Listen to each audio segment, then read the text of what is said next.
sa Papa Dudut Stories, ikaw ay hindi nag-iisa.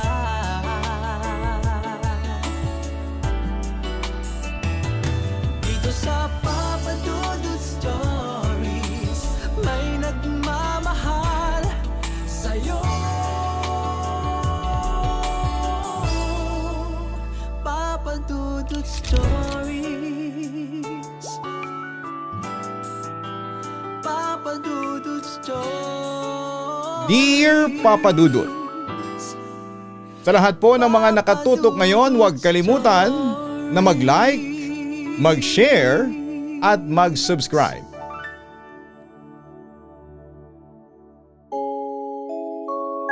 Ang pagiging gahaman, lalo na sa pera, ay isang katangian na hindi dapat natin pinayayabong habang nabubuhay tayo sa mundong ito. Sapagkat pag naging gahaman at sakim tayo ay maaari natin itong ikapahamak sa dulo. Dear Papa Dudut, itago niyo na lamang po ako sa pangalang Kulas. 35 years old at taga Marikina. Sumulat ako sa programa ninyo, Papa Dudut, para ibahagi ang istorya namin ng misis kong si Vanessa na nangyari 10 taon nang nakakalipas. Pero bago ang lahat ay gusto ko munang kunin ang pagkakataon na ito upang bumati ng isang mapagpala at magandang araw o gabi sa mga tagapakinig ng inyong programa. Papa Dudut, lumaki kami ni Vanessa sa mahirap na pamilya. Noong araw ay kapwa kami naninirahan sa Navotas bago kami lumipat dito sa Marikina para mag-umpisa ng panibagong buhay. Mangingisda ang mga tatay namin at tindera naman ng mga huling isda at iba pang mga lamang dagat ang aming mga nanay. Si Vanessa ay kasakasama ng nanay niyang si Aling Vicky sa palengke ng Navotas, samantalang ako naman ay sumasideline bilang kargador ng mga isda. Kapwa kami nasa 20 anyos nang magkakilala. Niligawan ko si Vanessa at hindi nagtagal ay sinagot naman niya ako at tuluyan na niyang naging nobyo. Kulas, pag naging mag-asawa tayo ha, huwag mong sabihin na itong mga isda na tinitinda namin ni nanay at hinuhuli ni tatay ang ipapakain mo sa amin ng magiging anak mo. Aniya.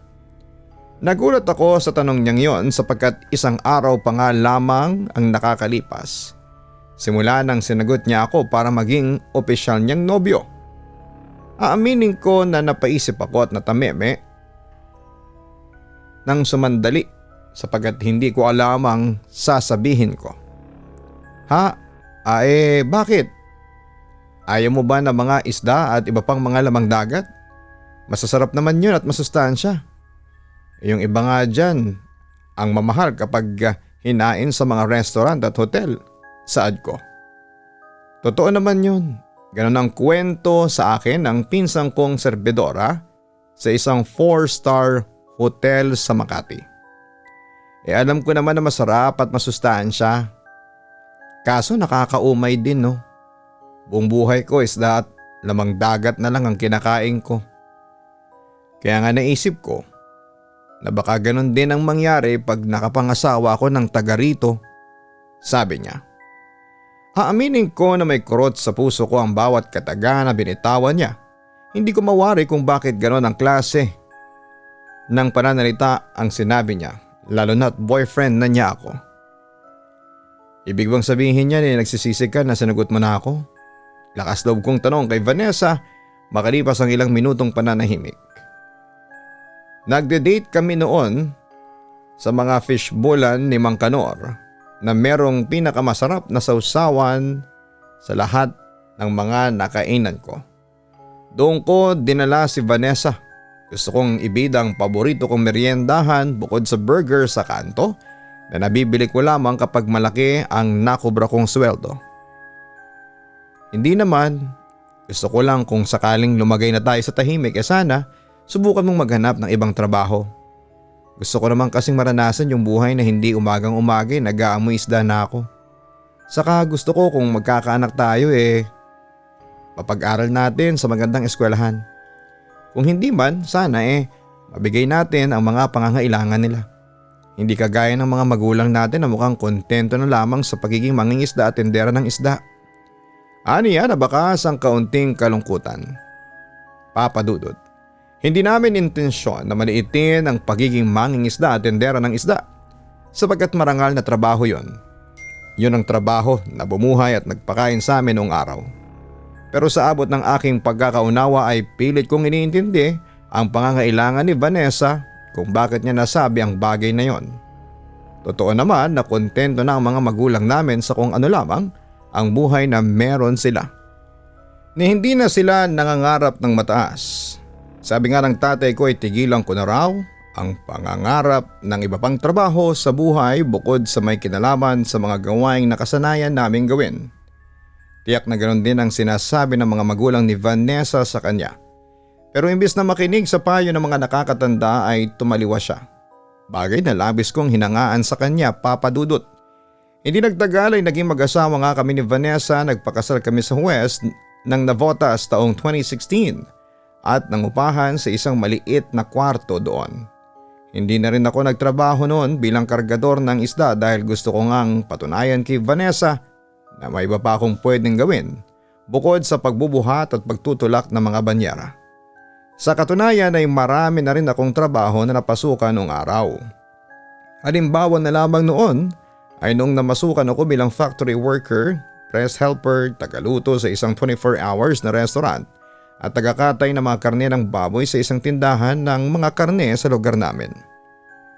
Sa lahat ng mga naging trabaho ko, doon sa pagiging tagakatay ng baboy tuwang-tuwa si Vanessa dahil lagi akong may uwi na sobrang karne na palibre ng amo namin. Gustong gusto ni Vanessa ang baboy lalo na at bihira lamang daw siyang nakakakain nun. Kapag may sobrang lamang nakita, lalo na at hindi rin naman pag-aari ng nanay niya ang pinagtitindahan nito ng isda. Maraming alam na klase ng lutuin si Vanessa sa baboy. Bukod sa tinatawag niyang specialty niya na adobo, gusto ko rin kapag nagluluto siya ng igado at humba. May lahi kasing Ilocano at Bisaya ang asawa ko. Gusto ko rin yung binagungang baboy at minudo. Paborito naman ng aming anak yung sinigang. Kung hindi kami nagbababoy bilang ulam, manok naman ang nilalantakan ng pamilya namin. Dumating tuloy sa punto na naumay na ako sa mga kinakain namin at bigla na lamang na-miss ng dila ko ang kumain ng isda. Bihira kasi kaming nangingisda ni Mrs. lalo na at sabik pa kami sa karne. Hindi rin kami magulay na klase ng tao. Han, mag-isda naman tayo. Naumay na kasi ako sa karne ng baboy at manok. Hinahanap na ng dila ko ang lasa ng isda. Sabi ko sa misis ko. Kita kong sumimangot si Vanessa pero sa huli ay pinagbigyan din naman ako ni Vanessa. Kaya nga naging masaya ulit ako nang sa wakas ay makatikim ako ng isda. Matagal-tagal din kasi simula nang huli kaming kumain noon. Han, malapit na mag-kinder si Junjun. Plano ko sana siyang pag-aralin sa isang pribadong paaralan. Doon kasi pumapasok ang anak ni Aling Nilda. Minsang nasabi sa akin ni Vanessa.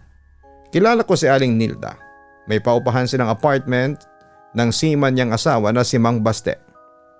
Han, parang mamahalin yata dun sa eskwelahan ng anak ni Aling Nilda. Sabi ko. Atrasado ako dahil hindi ko alam kung kakayanin ang sinasweldo ko bilang tagakatay ng baboy at tindero ang pangarap ng asawa ko. Hindi naman ganun kalaki.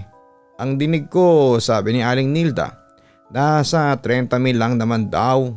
Ang kinder doon, isang buong taon na. Ang sabi ni Vanessa na para bang pinupulot ko lamang sa daan ang bawat sentimo na kinikita ko. Subalit alam ko na wala ring patutunguhan kapag kinontra ko pa ang aking misis. Kaya sinabi ko na lamang sa kanya na pagsisikapan ko at pag-iipunan. Kahit papaano ay meron naman kaming pera na naitatabi noon pero hindi pa rin sapat at kapag inisahang binayad namin sa eskwelahan ng aming anak ay sigurado mauubusan kami ng nakatabing pera. Papa Dudut, mahirap maging padre di pamilya. Kaya nga pinagsikapan ko ng husto na mabigay sa mag-ina ko ang lahat ng pangangailangan nila. Ganon din ang luho na paminsan-minsan ay hinihingi nila. Masasabi ko na kahit papaano ay naging masaya at masagana ang pagsasama namin ni Vanessa. Hindi naman sobrang maluho at mapaghanap ang aking asawa. Pero ayaw niya na maranasan ng anak namin ang hirap ng buhay na napagdaanan namin noong araw. Kaya lang ay hindi palagi mabuti ang mga nangyayari. Mayroong tagpo sa buhay namin na nagsusunod-sunod ang kamalasan sa aming pamilya. At yun nga ay yung minsan akong nagkaroon ng malubhang karamdaman dahil sa paninigarilyo ko at pag-inom ng alak. Papadudot, tumagal ako ng halos 1 linggo sa ospital at sapat yun para tuluyang maubos ang pinakatatabi naming pera ni Vanessa. Ako lang din naman ang nagtatrabaho sa pamilya at dahil nasa ospital ako ay walang pumapasok na pera sa amin. Yun ang rason kung bakit naging malamig ang pakikitungo sa akin ng misis ko. Han, kausapin mo naman ako. Malungkot kong saad sabay ubo. Bagyang lumayo sa akin si Vanessa sabay buntong hininga. Kailan ka ba gagaling, Han? Ang tagal na natin sa ospital. Ubus na rin ang ipon nating pera sa bayad dito eh. Nagkanda utang-utang na rin ako sa iba nating mga kamag-anak para lang may pambili tayo ng pagkain at gamot. Aniya na para bang alam ko kung kailan ako gagaling at makakalabas sa ospital. Bumuntong hininga na lamang ako. Gusto kong mainis sa misis ko pero mas naiinis ako sa aking sarili. Hindi naman kasi dapat ako nagkasakit ng ganito kung hindi ko lang din pinabayaan ang sarili ko na malulong sa bisyo. Kaya nga hindi ko rin mapigilang sisihin ang aking sarili. Kung hindi sa aking kapabayaan ay hindi madadamay ang pamilya ko. Kung hindi ka pa kaagad makakabalik sa trabaho, mabuti pa siguro ako na lang munang hahanap ng mapagkakakitaan.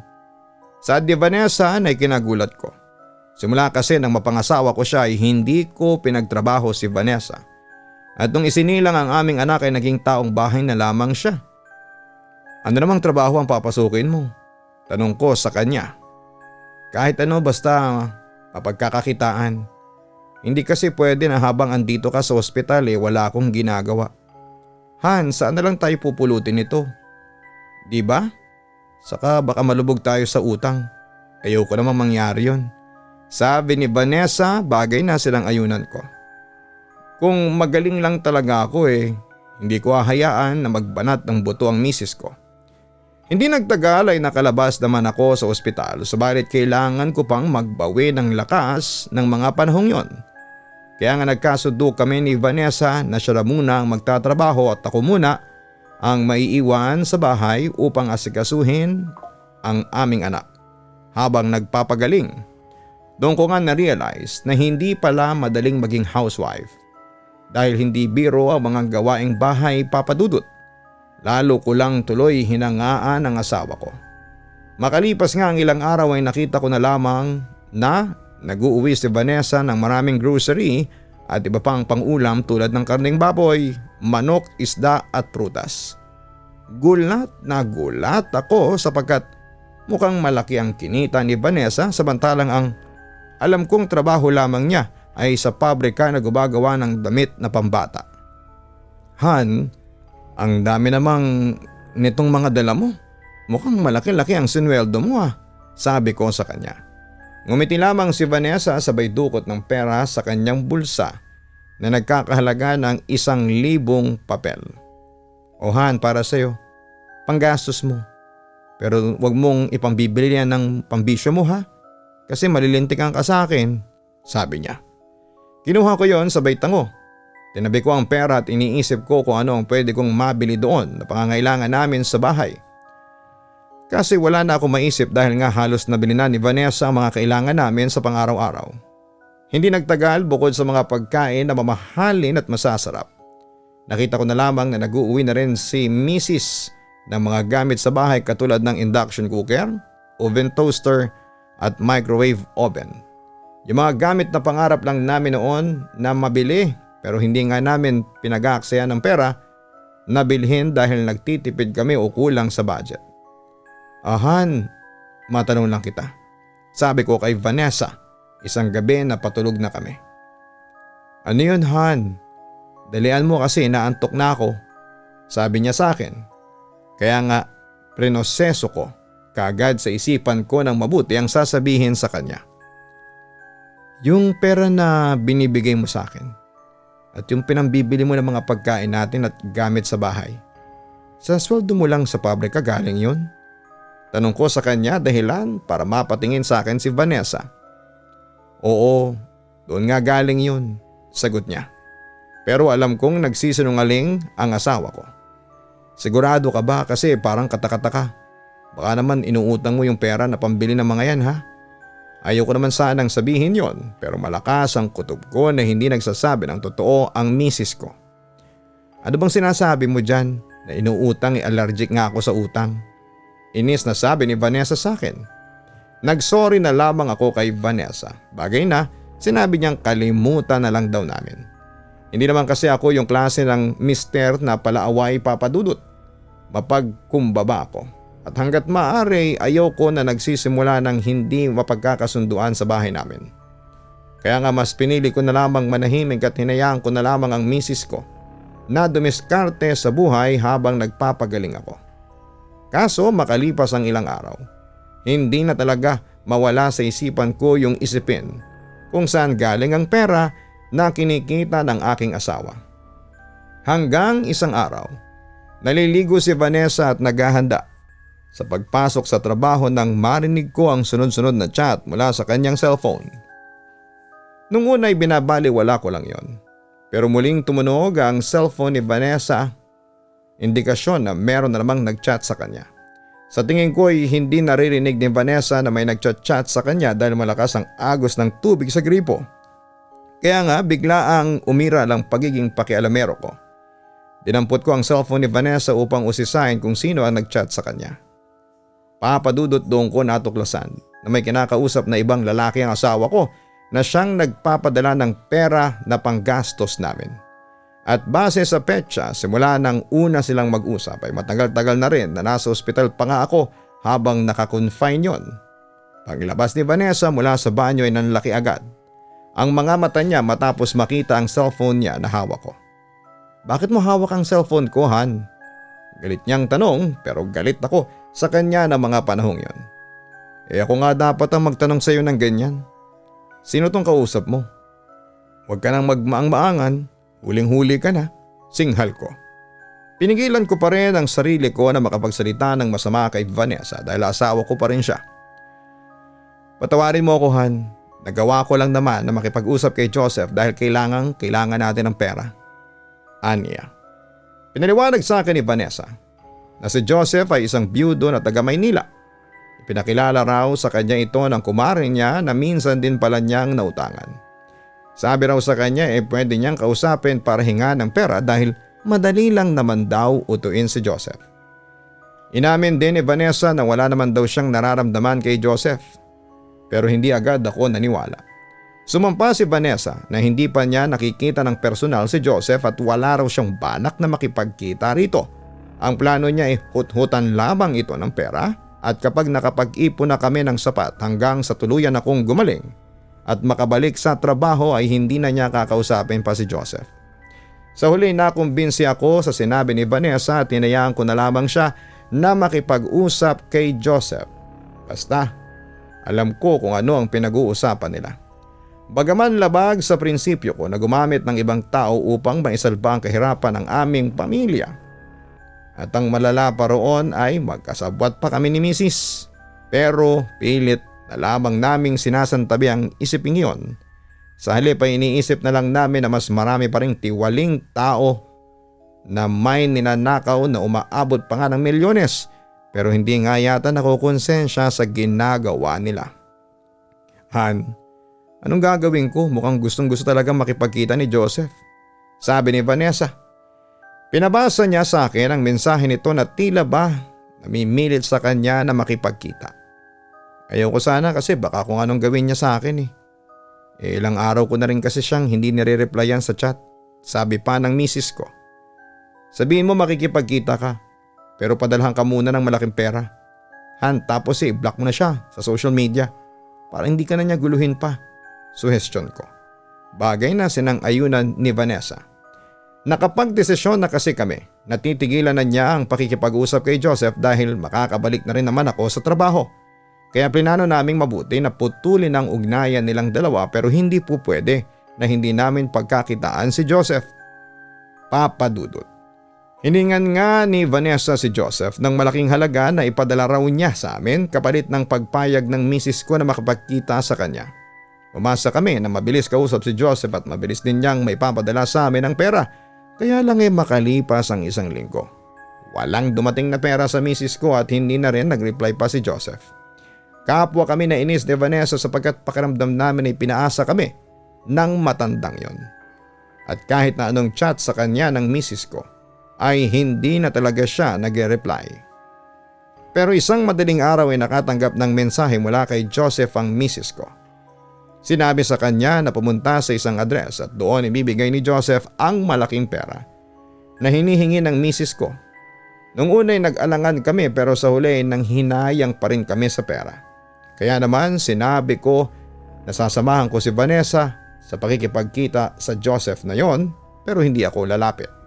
Kumbaga magmamatsyag lamang ako sa hindi kalayuan para masigurado kong ligtas ang aking asawa. Papa Dudut. Nung pinuntahan namin ni Vanessa ang address na ibinigay ni Joseph ay laking gulat namin nang dalhin kami noon sa isang sementeryo. Magkahalong takot at pag-aalala ang nangibabaw sa amin. Subalit pinili pa rin naming magpatuloy. Hindi na nagre-reply noon si Joseph at takot na rin kami ni Vanessa. Hanggang sa tumigil kami sa isang puntod na mukhang kalilibing lamang dahil bago pa ang itinambak na lupa at maging ang lapida. Papa Dudut.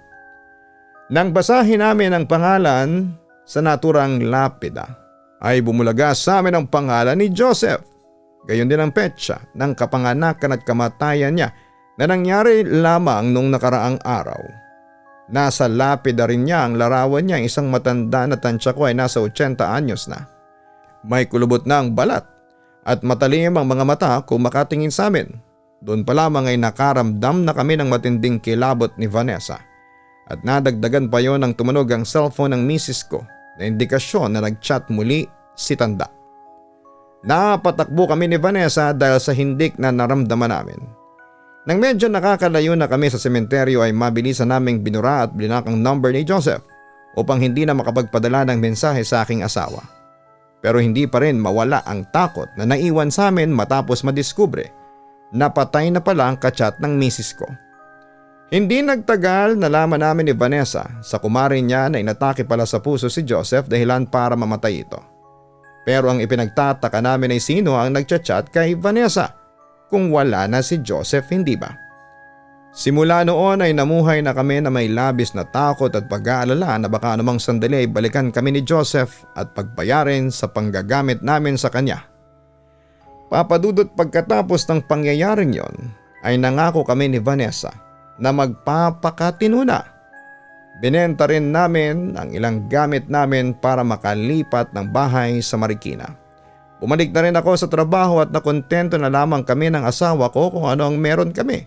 Hindi na kami naging mapaghangad pa dahil baka sa huli ay ikapahamak pa namin yon. Maraming salamat po Papa Dudut sakaling mapili po ninyong basahin ang sulat ko. God bless and more power po sa inyong channel. More stories pa rin po sana ang inyong basahin. Lubos na gumagalang, Kulas. Maraming gumagamit ng ibang tao para masustentuhan ang mga luho. Dapat ay matuto tayong magsikap sa buhay na ito para mabili natin ang mga bagay na gusto natin. Huwag po tayong magpabulag sa salapi sapagkat hindi natin batid ang pagsasakripisyo ng ibang tao upang kitain lamang yon. Matakot din tayo sa karma dahil baka magising na lamang tayo isang araw na sinisingil na pala tayo nito.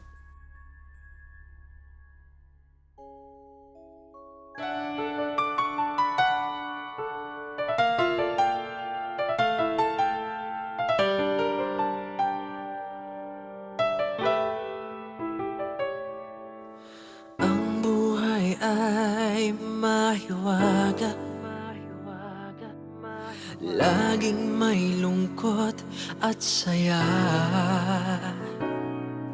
sa Papa Dudut Stories. Laging may karamay ka.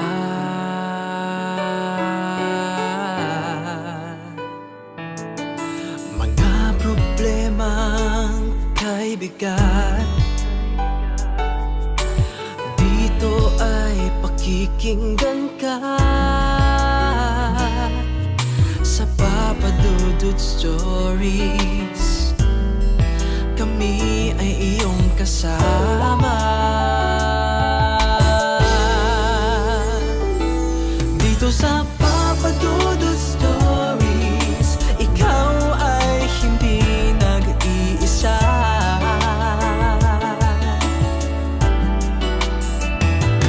Dito sa Papa Dudut Stories, may nagmamahal sa'yo. Papa Dudut Stories, Papa Dudut Stories, Papa Dudut Stories.